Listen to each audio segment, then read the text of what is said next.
Essa receita é tão simples e fica incrivelmente delicioso. Então já chega clicando no botão curtir e comenta aqui embaixo, eu amo receita fácil. Em uma tigela, comece adicionando um ovo. Em seguida, adicione 100 ml de óleo. Adicione também 200 ml de leite morno. Acrescente uma colher de chá bem cheia de sal e 2 colheres de chá bem cheia de açúcar. Agora, com a ajuda de uma espátula ou uma colher, você vai misturar tudo isso muito bem. Os ingredientes e o modo de fazer dessa receita vai estar descrito aqui nos comentários, passo a passo. Após ter misturado, você vai adicionar um envelope de 10 gramas de fermento biológico seco. Em seguida, adicione 2 xícaras e meia de farinha de trigo, mas não adicione tudo de uma vez, vai adicionando aos poucos. Volte a misturar com a espátula até que você não consiga mais misturar. E quando isso acontecer, você vai deixar a espátula de lado e começar a misturar com as mãos.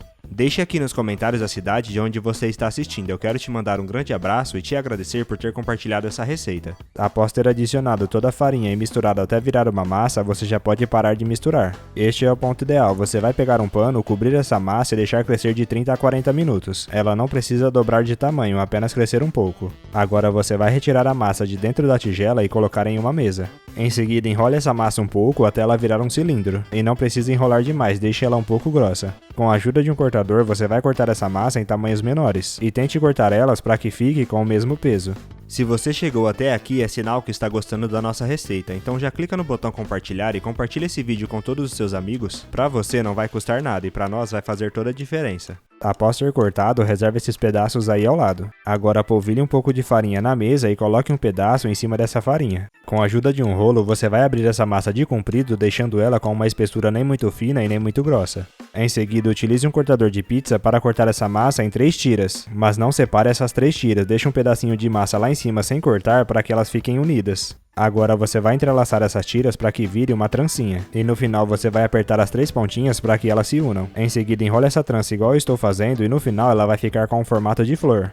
Você já tem o nosso aplicativo Aquela Receita aí no seu celular? Ele já está disponível para ser baixado. Eu vou deixar o link do aplicativo aqui nos comentários, corre lá e já coloca para baixar. Este é o formato ideal, reserve esse daí ao lado e repita o processo até você fazer com toda a massa.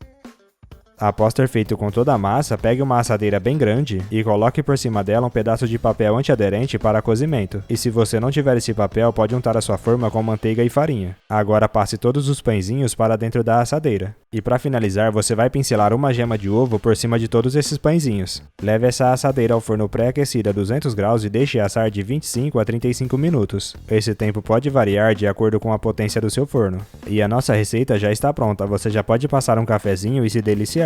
Eu espero demais que você tenha gostado dessa receita. Agora eu vou voltar lá para os comentários e continuar respondendo a todos que deixou o nome da sua cidade. E te agradecer por ter compartilhado essa receita e até a próxima receita. Tchau!